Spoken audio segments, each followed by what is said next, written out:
decent, 3-pounder,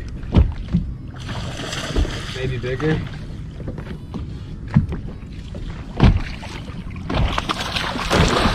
How about that? 4.5. All right, guys, today we're gonna talk about Carolina rigging, my setups, what I look for, and just how effective a Carolina rig can be. I've had a lot of questions on how exactly I rig up my Carolina rig, tackle, the rod, the reel, the line, everything like that. So I'm gonna give you guys a full rundown on my Carolina rigging setup. And this is a setup that I'm gonna be using basically anywhere around the country with these exact tackle items, this exact line, weight, hook, everything like that. The only time I might vary it a little bit, and I'll kind of get into that as I'm doing the demonstration, walking you guys through it, is if I'm up north fishing for smallmouth. That's really the only time I'm gonna vary any of this. But for the most part, this is pretty solid. If I have this rod rigged up in the boat with me, it's pretty much gonna work anywhere.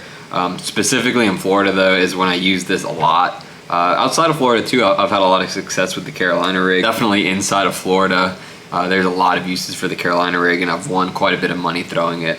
So it's pretty simple. There's a few different steps to it, but really not all that difficult to rig up a Carolina rig. Let's start off with what you need to rig up your Carolina rig. You're gonna need a weight, you're gonna need a clacker or a bead. I prefer the clacker with the tungsten because the beads will break.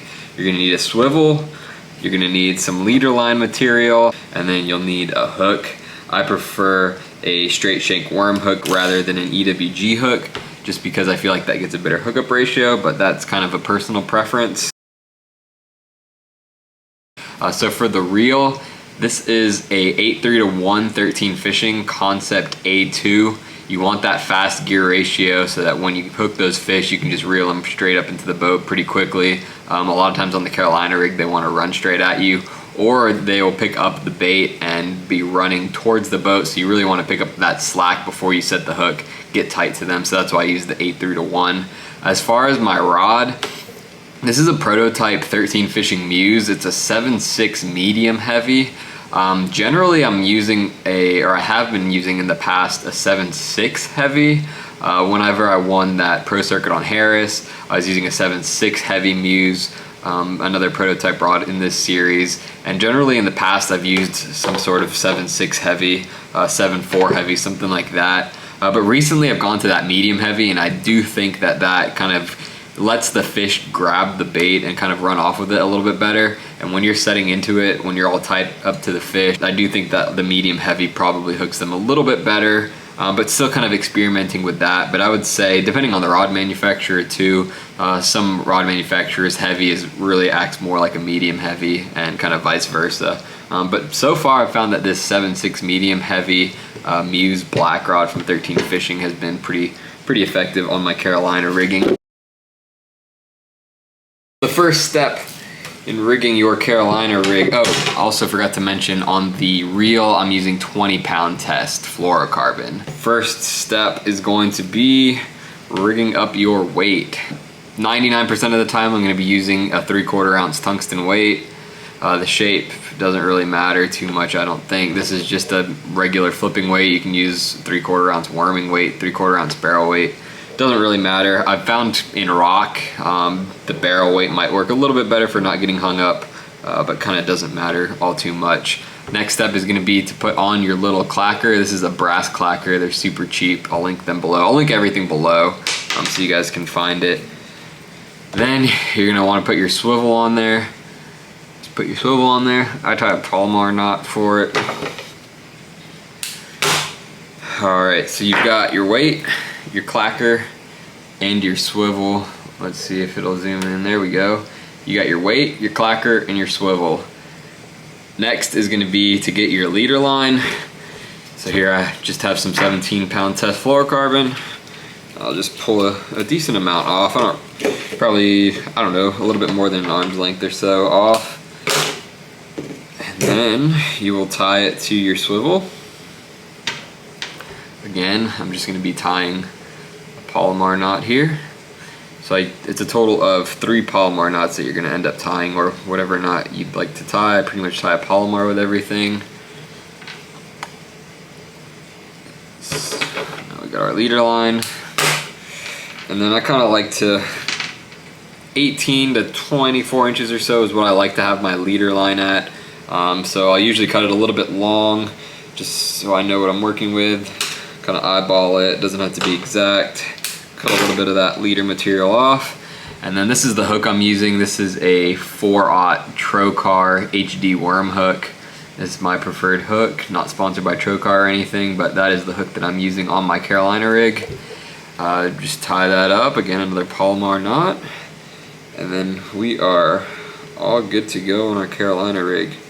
So it takes a minute to rig everything up, but nothing too difficult.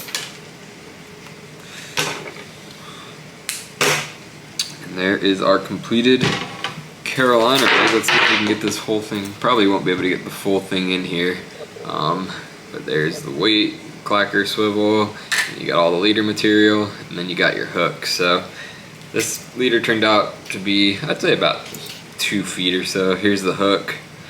The weight is kind of right below that second to last guide right there. Like I said, it doesn't, in my experience, it doesn't really matter too much.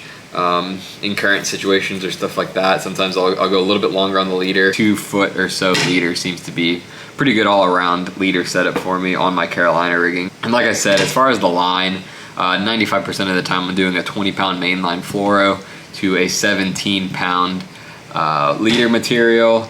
Sometimes I'll drop down to a 15 and a little bit clearer water. Generally in Florida, that 20 to 17 gets the job done. Sometimes I'll even go 20 to 20 if I'm dealing with big fish and I'm not really around too much structure. The main reason for going down on the leader size is so if you get the Carolina rig hung up, you can get your tungsten weight back if your leader line is a little bit less of a pound test than your main line. That way you don't have to rig everything back up. You just got to tie a new leader and hook on, and you don't lose that expensive tungsten weight.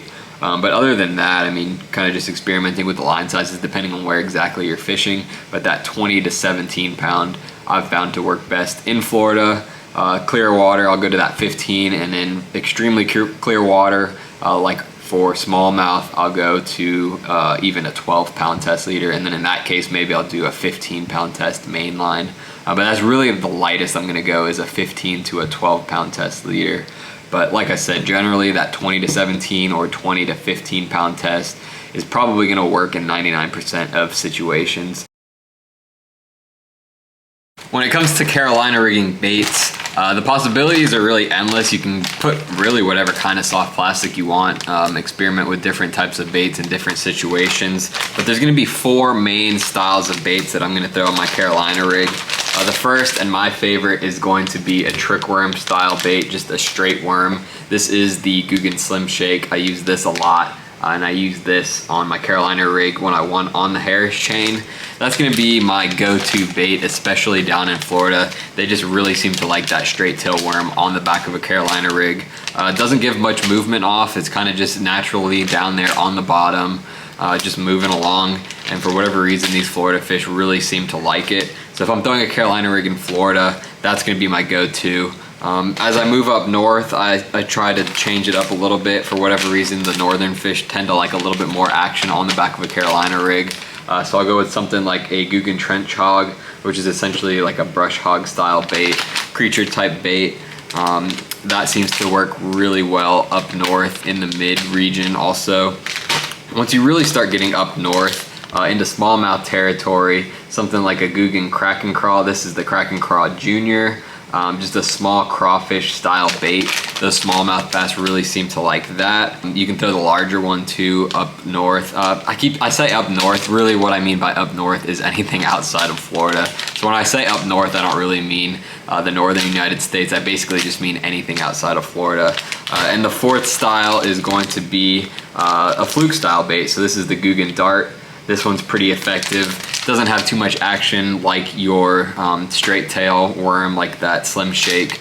So I use this in Florida sometimes as well if I'm trying to mimic, say, a bluegill or more of a bait fish style.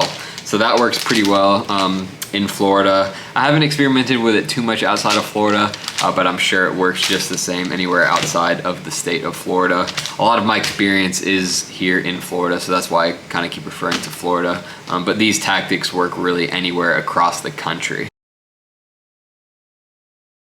Now when I'm fishing a Carolina rig, there's gonna be two main types of cover that I'm looking for, and that's gonna be shell bars and rock piles. Occasionally I will throw a Carolina rig around brush piles, but it does get hung up fairly easily, so around brush I would generally throw a Texas rig, but there are certain occasions where I will fire that Carolina rig out there into a brush pile. But generally I'll be throwing that Carolina rig around shell bars and rock piles.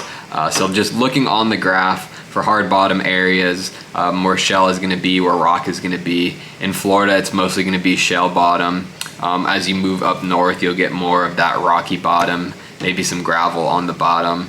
But generally, when I'm throwing that Carolina rig, it's gonna be over some kind of hard bottom, to where I'm dragging it, I can feel that weight and that Carolina rig going over every little shell, every little rock, every little piece of gravel, and that it's not getting stuck all the time. Some people do throw it in grass. I prefer to throw a Texas rig in grass just because that weight will get bogged up with the grass a lot of times. But I do know that some people are pretty effective in throwing a Carolina rig in grass. But for me, what I'm looking for is gonna be those hard bottom areas, those shell, those rock, those gravel areas. So that is my Carolina rig setup. If you guys have any questions, let me know down in the comments, and I'll look through them and I'll answer them if I think they're relevant. I try to answer a lot of the comments that I think are relevant across the channel. So definitely ask me questions if you guys have any questions for me on any of my videos. And I'll link all the different gear down below in the description. And if you guys look at any of my other videos, I've been linking a lot of the gear that I've been using down below, because I get a lot of questions video to video on the different tackle that I'm using. So that'll be down below. And also let me know what you guys think about these tackle videos. Heading into the off season right now, so I kind of got some extra time on my hands. Probably introduce a few of these tackle videos, maybe do 1 or 2 a week during the off season. So let me know what kind of tackle related questions you have, what techniques you might want me to go over, and we'll write those down and get to some of them throughout the off season. Thanks for watching, guys.